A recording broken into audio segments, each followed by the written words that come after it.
نحمده ونصلي ونسلم على رسوله النبي الكريم اما بعد فاعوذ بالله من الشيطان الرجيم بسم الله الرحمن الرحيم اللهم صل على سيدنا ومولانا محمد وعلى آله وصحبه وبارك وسلم۔ معزز طلباء و طالبات و معزز سامعین گرامی، السلام علیکم ورحمۃ اللہ وبرکاتہ۔ آج الحمدللہ ہم درس مثنوی کے 32ویں لیکچر میں حاضر ہیں۔ آج انشاءاللہ العزیز ہم مثنوی شریف کے مزید 2 اشعار پڑھیں گے، تو چلتے ہیں بلا تاخیر ہم آج کے اشعار کی طرف۔ آج کے اشعار آپ کے سامنے وائٹ بورڈ پہ لکھ دیے گئے ہیں، توجہ سے آپ ان اشعار کو پہلے دیکھیں۔ مولانا روم رحمۃ اللہ علیہ آپ فرماتے ہیں از پے ہر گریہ آخر خندہ ایست، از پے ہر گریہ آخر خندہ ایست، مرد آخر بھی مبارک بندہ ایست۔ پھر آپ فرماتے ہیں ہر کجا آب رواں سبزہ بود، ہر کجا اشک رواں رحمت بود، ہر کجا آب رواں سبزہ بود، ہر کجا اشک رواں رحمت بود۔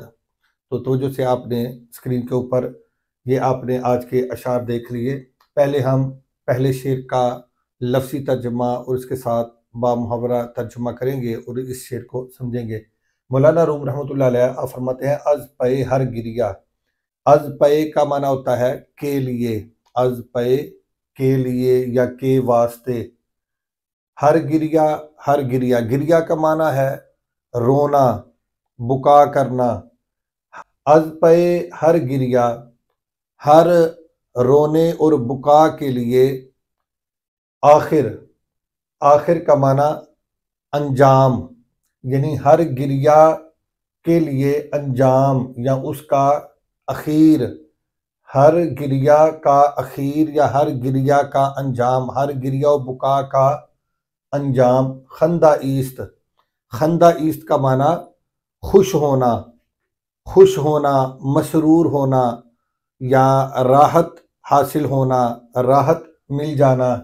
خندہ ایست، ہر گریہ کا انجام آخر خوش ہونا ہے یا مسرور ہونا ہے یا راحت پا لینا ہے یا آرام پا لینا ہے یا سکون پا لینا ہے۔ ہر گریہ، ہر گریہ و بکا کا انجام، ہر گریہ اور بکا کا انجام راحت پا لینا ہے، خندہ ہونا ہے، آرام پا لینا ہے، سکون پا لینا ہے، راحت پا لینا ہے، بشرطے کہ وہ گریہ اللہ کے خوف سے ہو، وہ رونا اللہ کے خوف سے ہو۔ یعنی جو بندہ اللہ کی خشیت سے، اس کی محبت میں اور اس کے خوف سے روتا ہے، بالآخر انجام کار، آخر کار اس کا انجام پھر مسرور ہونا ہوتا ہے، راحت پا لینا ہوتا ہے، سکون پا لینا ہوتا ہے۔ تو امید ہے کہ پہلا آپ مصرع سمجھ گئے ہوں گے۔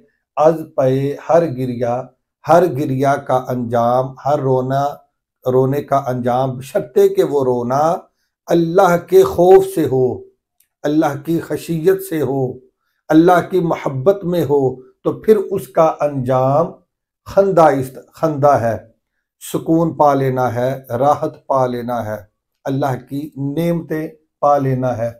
آگے سیکنڈ مصرع دیکھیں، مرد آخر بھی مبارک بندہ ایست، مرد آخر بھی مبارک بندہ ایست۔ آخر بھی مرد، بین یہ دیدن مصدر سے فعل امر کا صیغہ ہے۔ دیدن کا معنی ہوتا ہے دیکھنا، اور بیند اس سے فعل مضارع کا صیغہ آتا ہے، اور اس کی گردان یوں ہوگی بیند، بینند، بینی، بینید، بینم، بینین۔ تو جو واحد حاضر کا صیغہ ہے بینی، اس سے یا کو دور کرے تو فعل امر حاضر واحد کا صیغہ بن جائے گا، واحد حاضر کا۔ تو بینی سے یا کو دور کیا تو یہ رہ جائے گا بین۔ تو اس کو بعض اوقات کسی اسم کے ساتھ لا کر تو اس سے فعل والا معنی بھی لیا جاتا ہے۔ تو مرد آخر بھی، آخر بھی کا معنی ہوگا آخرت پر نظر رکھنے والا مرد، مرد آخر بھی آخرت پر نظر رکھنے والا مرد یا انجام پر نظر رکھنے والا مرد، یعنی دور اندیش۔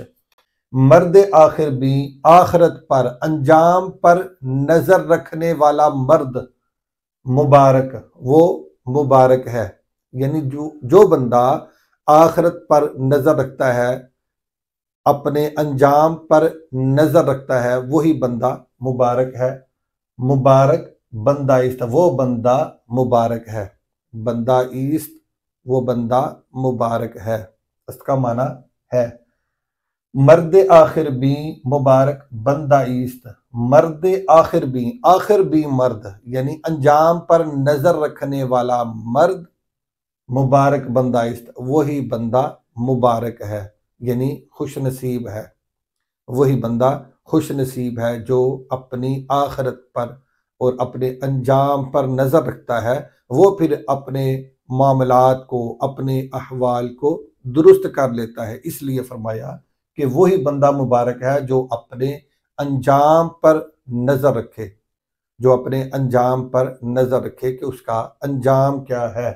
تو امید ہے کہ پہلا شعر آپ اچھے طریقے سے سمجھ گئے ہوں گے، دوبارہ پڑھ لیں۔ از پے ہر گریا آخر بندہ ایست، از پے ہر گریا کا انجام، از پے ہر گریا آخر، ہر گریا کا آخر یعنی انجام، ہر گریا کا انجام، ہر رونے کا انجام، بشرطے کہ وہ رونا اللہ کے خوف سے ہو، اللہ کی محبت میں ہو، اللہ کی خشیت سے ہو، اس رونے کا انجام خندہ ایست، راحت پا لینا ہے، سکون پا لینا ہے، خوشی پا لینا ہے۔ وہ اللہ تعالیٰ کی نعمتوں کی شکل میں وہ پھر خوشی حاصل کر لیتا ہے، اللہ کی جنت کی صورت میں وہ پھر راحت پاتا ہے، سکون پاتا ہے۔ مرد آخر بھی مبارک بندہ ایست، آخرت پر نظر رکھنے والا مرد، اپنے انجام پر نظر رکھنے والا مرد ہی مبارک مرد ہے، یعنی خوش نصیب مرد ہے۔ اللہ پاک نے ارشاد فرمایا اِنَّ مَعَ الْعُسْرِ یُسْرًا، ہر تنگی کے بعد فراخی ہے۔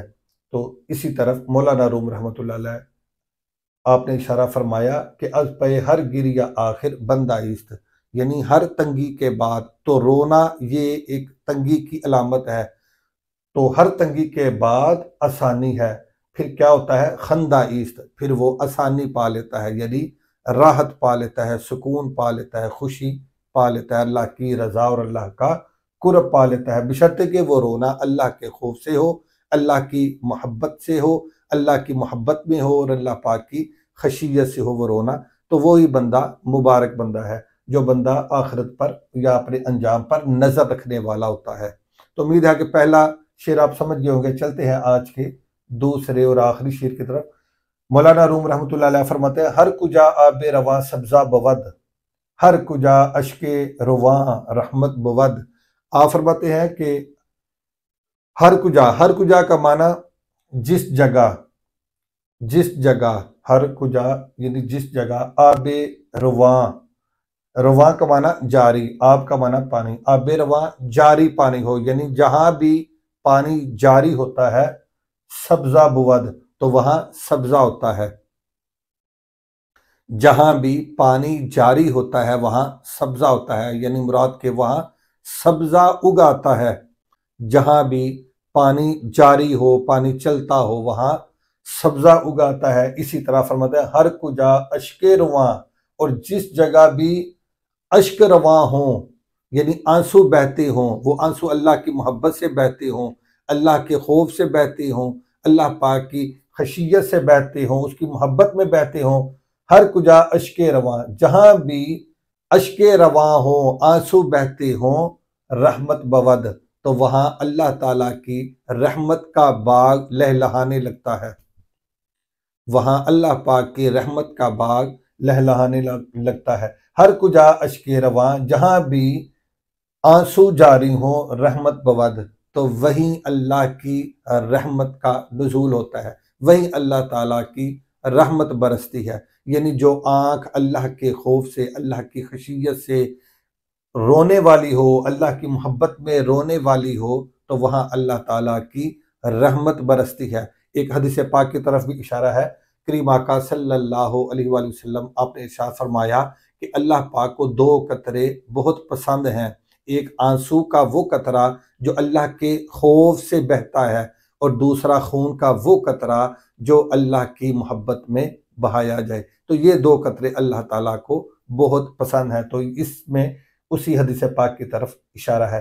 ہر کجا آب رواں، جس جگہ بھی پانی جاری ہوتا ہے سبزہ بود، تو وہاں سبزہ اگاتا ہے۔ ہر کجا اشک رواں رحمت بود، اور جس جگہ بھی آنسو جاری ہوتے ہیں وہاں اللہ کی رحمت برستی ہے۔ تو امید ہے کہ آج کے دونوں اشعار آپ نے اچھے طریقے سے سماعت کیے ہوں گے، سمجھے ہوں گے۔ آج کے لیے اتنا ہی کافی ہے۔ اللہ حافظ۔ السلام علیکم ورحمۃ اللہ وبرکاتہ۔